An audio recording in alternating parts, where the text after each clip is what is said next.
By the end of this video, you'll never look at Nevermore Academy the same way again. The Addams Curse and Visions. Now let's talk about Wednesday's visions. On the surface, they look like random plot devices, dramatic flashes to help her solve mysteries. But if you pay attention, the show is hinting at something deeper, a curse running through the Addams bloodline. Her visions always trigger in moments of bloodshed, pain, or death. That's not a coincidence. In Gothic literature, cursed families are often doomed to see or cause tragedy. Wednesday's powers aren't random gifts, they're shackles, tying her to centuries of Addams history. Remember Goody Addams? She isn't just some long-lost ancestor popping in to give ghostly pep talks. The way she guides Wednesday suggests she's bound to her descendants through an ancient ritual. The Addams family has been fighting supernatural forces for generations, and Wednesday is just the latest warrior in a battle that never ends. Think about it, Wednesday isn't solving new mysteries, she's inheriting old ones. Her visions are a reminder that no matter how much she wants independence, her family's dark legacy is written into her very DNA. And yeah,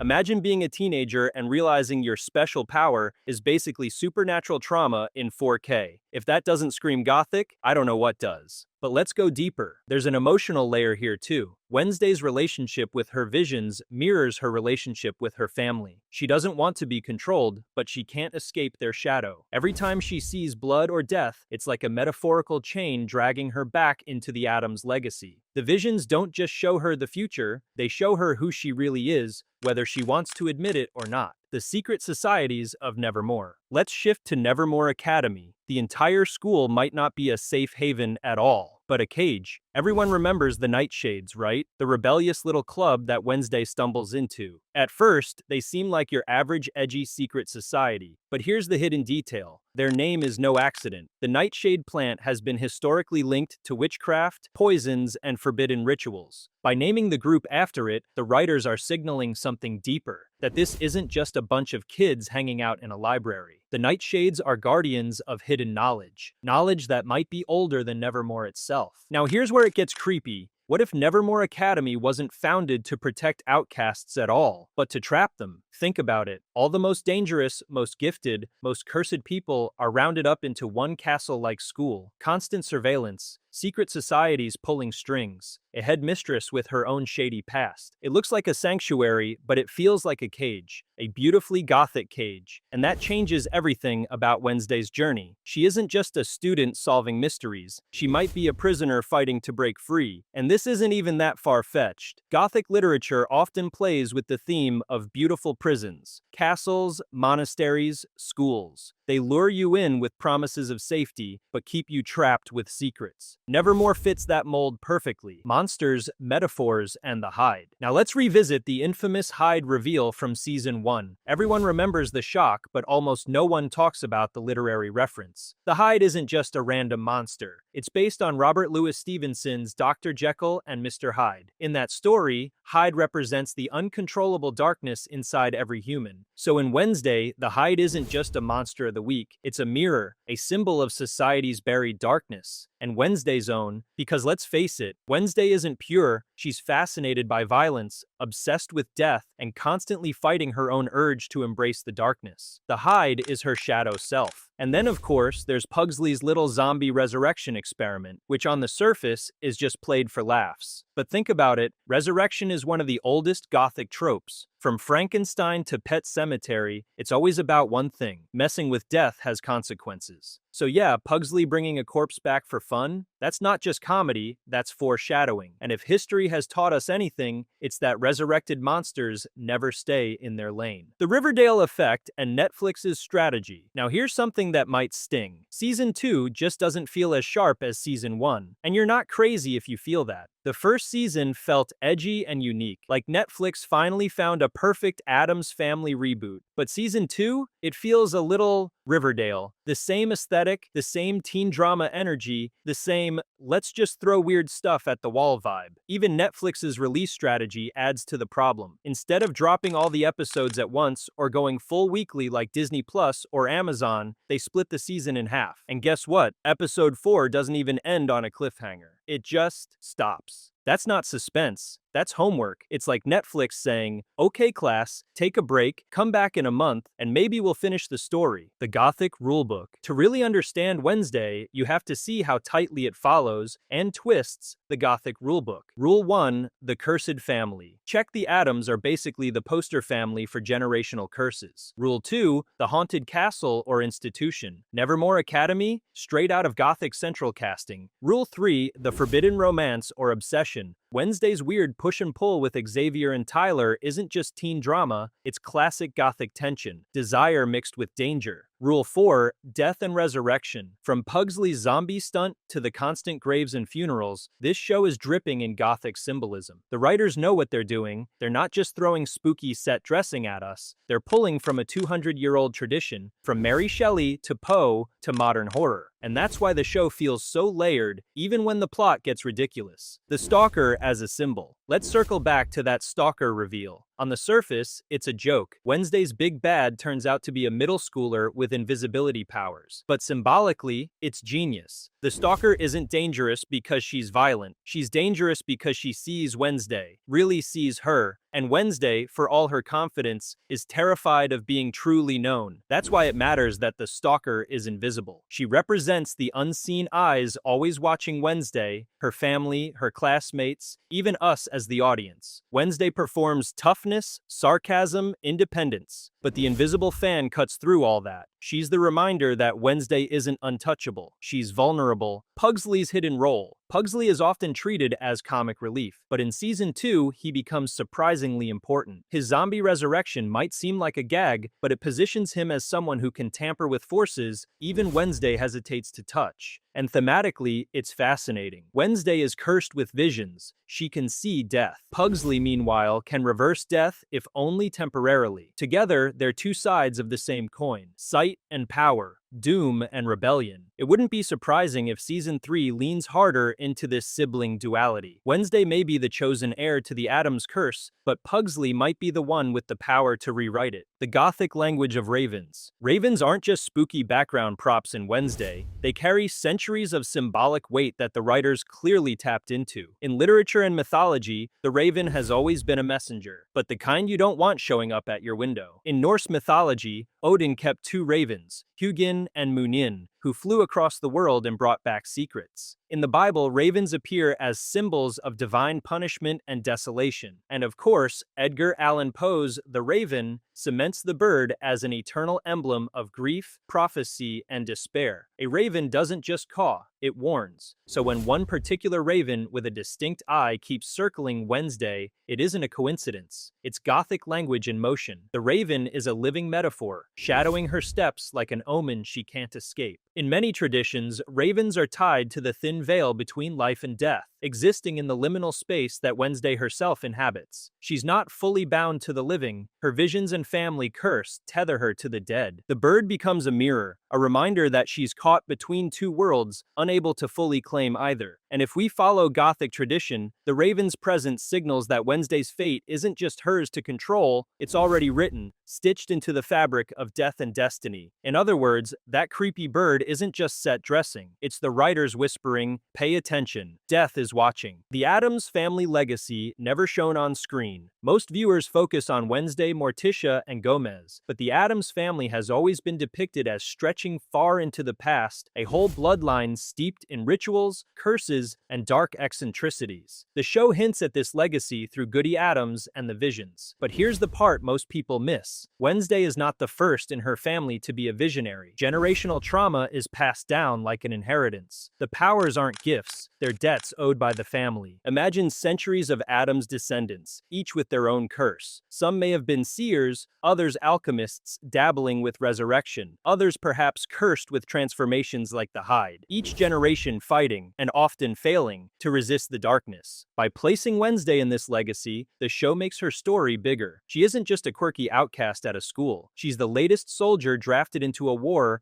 her family has been losing for centuries. The foreshadowing of resurrection. At first glance, Pugsley's little zombie stunt feels like a throwaway gag. Classic Addams Family humor. He brings a corpse back to life, shrugs it off, and the scene plays as a quirky reminder that death is basically dinner table conversation in this household. But here's the thing, in Gothic storytelling, nothing is ever just a gag. Resurrection has always been one of the most powerful, most dangerous motifs in literature. Think about Mary Shelley's Frankenstein. That wasn't just a monster story, it was a warning about the arrogance of humans trying to play God. Or Stephen King's Pet Sematary, where the act of bringing someone back from the grave comes with grief-fueled consequences. Even ancient myths, from Orpheus trying to retrieve Eurydice to Jesus raising Lazarus, treat resurrection as a line you don't cross without paying a price. So when Pugsley resurrects a zombie for laughs, the show is planting a seed. What starts as dark humor could easily spiral into foreshadowing. Imagine future seasons where resurrection isn't just a party trick, it's a central conflict. The Addams family tampering with life and death is practically inevitable. And here's the chilling twist. Resurrection in Gothic tales rarely restores life. It distorts it. What comes back is never the same. So if Wednesday's world keeps pulling on this thread, we might not just see another zombie joke. We might see the Addams family unleashing something they can't control. The double-edged sword of Wednesday's independence. Wednesday spends much of her story fighting for freedom. Freedom from her parents, freedom from her school, freedom from her family legacy. But the Gothic irony is this. The more she struggles to be independent, the more bound she becomes to the curse. Her visions don't care about her personal goals. Her enemies are tied to her ancestors. Even her stalkers aren't entirely about her. They're about her role in the Addams bloodline. It's almost Shakespearean. A character who wants nothing more than freedom, but whose every step toward independence drags her deeper into destiny. That's the cruel poetry of Wednesday's character arc, Netflix as the final villain. If we really zoom out, there's one more villain lurking in the shadows, and it isn't Hyde, ravens, or ghosts. It's Netflix itself. Think about it. Netflix shapes the story just as much as the writers do. The split-season release manipulates tension. The teen drama aesthetic shift feels designed to capture a different demographic. The platform isn't just showing Wednesday, it's shaping Wednesday. And in true Gothic style, the institution becomes the prison. Just as Nevermore cages its outcasts, Netflix cages its viewers. Which means, in the end, the greatest Gothic twist of all might be that we're the ones trapped in the story. It means Wednesday Addams isn't just a snarky teen detective. She's the product of a cursed bloodline, haunted by visions, guided by ancestors, and trapped in a school that may be more prison than sanctuary. It means the Nightshades, the Ravens, the Hyde, they're not random. They're pieces of a Gothic puzzle that Netflix is only beginning to reveal, and it means that by the time Wednesday discovers the full truth, she might not just be solving mysteries, she might be rewriting the destiny of the entire Addams